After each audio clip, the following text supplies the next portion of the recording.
Bonjour tout le monde, notre vidéoblog cette semaine, tel que promis, on rencontre la ville, on parle de l'aquatique, il fait chaud, c'est l'été, on est dans la période COVID, on a le droit de réouvrir, on se questionne qu'est-ce qui peut arriver avec les structures de jeu, les pattes aux joueurs extérieurs, les piscines. Alors on rencontre Daniel Brisebois qui est extraordinaire, l'équipe a fait un super beau travail durant la période de COVID, ils ont été redéployés à Santé publique et au centre de soins de longue durée. Puis là maintenant ils reviennent, ils s'assurent d'être prêts. Alors on rencontre Dan, on parle de l'accès à l'eau à Ottawa maintenant et évidemment avec une sensibilité à la période COVID.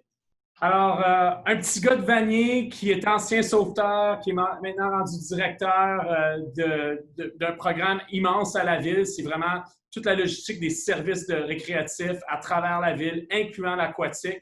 On lui parle aujourd'hui pour en apprendre davantage sur ce que la ville met en place pour les plages, pour les piscines, pour les pattes aux joueurs, pour les piscines extérieures. Donc, Dan, merci de prendre le temps aujourd'hui. Merci de ton beau travail. Puis évidemment, depuis le 12 juin, depuis l'annonce du gouvernement provincial d'une réouverture, on a été un petit peu surpris.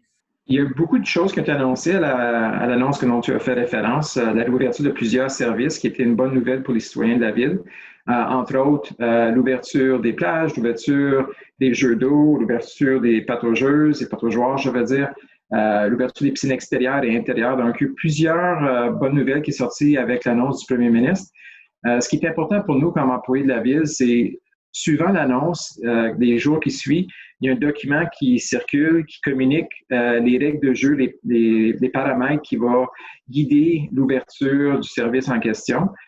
Donc, c'est sur ça qu'on a misé pour faire la lecture, la compréhension et interpréter pour nos opérations à nous, qui changent dépendant du service. Ce qui s'applique aux pataugeeuses, c'est différent de ce qui s'applique aux piscines intérieures, par exemple. Oui, on a pu ouvrir les jeux d'eau assez rapidement. Dans les jours qui suivent l'annonce du premier ministre, on a débuté la réactivation de tous les jeux d'eau. Il y en a plusieurs centaines à l'échelle de la ville. Au moment où on se parle, ils sont presque tous actifs en ce moment. Ceux qui restent, parce qu'il y a un bris mécanique et on attend des pièces pour les réparer, mais 96-97%, tout est en place maintenant avec les jeux d'eau à l'échelle de la ville, qui est une bonne chose avec la chaleur que nous avons eue les derniers jours. On s'apprête maintenant pour déployer les sauveteurs aux plages ce samedi. Et avec ça aussi, les tests d'eau qui viennent de santé publique sur l'aspect de nager aux plages en sécurité. Et avec ça, sur la signalisation pour la qualité d'eau, comme les années précédentes, le drapeau vert puis le drapeau rouge qui signale les résultats de qualité d'eau pour le jour en question, qui sont aussi postés sur ottawa.ca. Pattes aux joueurs, c'est un autre. C'est important les pattes aux joueurs, un peu comme les jeux d'eau parce que c'est gratuit.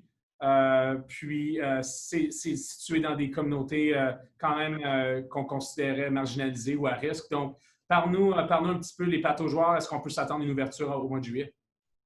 Oui, absolument. L'enjeu est un peu plus complexe pour eux, dans le sens qu'il y a une embauche d'employés assez significative qui doit se faire pour être en mesure d'ouvrir le service. Nous prévoyons présentement avoir la moitié des pataugeeuses ouvertes le 6 juillet. Et une semaine plus tard, autour du 13, d'avoir la deuxième vague des pataugeoires à l'échelle de la ville. Les règles qui s'appliquent dans l'urgence que nous sommes avec COVID-19 en ce moment vont nécessiter une certaine distance physique, mais il va quand même avoir opportunité pour les citoyens d'apprécier le service qui vient avec nos pataugeuses surtout les temps de chaleur que nous avons eu. Pour les piscines intérieures et extérieures, les règles qui vont gouverner l'ouverture sont un peu plus strictes et plus complexes que ce que nous avons pour nos pataugeuses. Ce que les gens peuvent s'attendre, c'est premièrement différentes vagues de réouverture des piscines. Toutes les piscines extérieures vont commencer l'ouverture autour du 6 juillet avec quelques-unes qui vont suivre dans une semaine plus tard. Pour les piscines intérieures, autour d'un même environnement de temps où que certaines piscines vont ouvrir la semaine du 6 et d'autres une semaine plus tard. Il y a certains de nos sites qui ne sont pas en mesure d'ouvrir dans les premières vagues et vont suivre plus tard. Ceci, c'est à raison de plusieurs facteurs, entre autres les règles qui gouvernent les camps d'été et qu'est-ce qui peut être offert dans le même milieu où les camps d'été s'offrent. Aussi, nous avons un certain nombre de projets, d'infrastructures qui se passent dans nos édifices qui impactent l'ouverture des centres. Et aussi, nous avons un certain nombre de notre personnel qui présentement est encore en fonction avec nos partenaires de la santé publique et soins de longue durée. qui limite nos capacités d'ouvrir tous nos services comme temps prévu. Mais tous les sites vont avoir une capacité pour offrir une gamme de services, soit bien libre. Il va y avoir des leçons de natation qui vont être disponibles aussi en mi-juillet. Et de plus aussi, une capacité pour nos clubs aquatiques, water polo, natation compétitive, synchro, ainsi de suite, pour qu'ils aient la chance de participer dans leur sport qui, pour eux, n'a pas donné opportunité pour rentrer dans un bassin d'eau depuis mi-mars maintenant. Je souhaite tout le monde d'apprécier le temps dehors et la chaleur de l'été, mais pour ceux qui ont des jeunes enfants, rappelez-vous l'importance de garder vos jeunes enfants à portée de la main en tout temps. Puis un petit, en tant que jeune parent, l'autre élément, c'est que les téléphones près de l'eau, on les range parce que c'est une distraction, on oublie ce qui se passe. Donc, si nos enfants vont dans l'eau, on devrait y être aussi. Puis comme tu l'as mentionné, surtout être avec nos jeunes là, être à distance, puis être très attentif. Donc, merci pour ça, merci pour le beau travail. Puis cet été, on est prudent.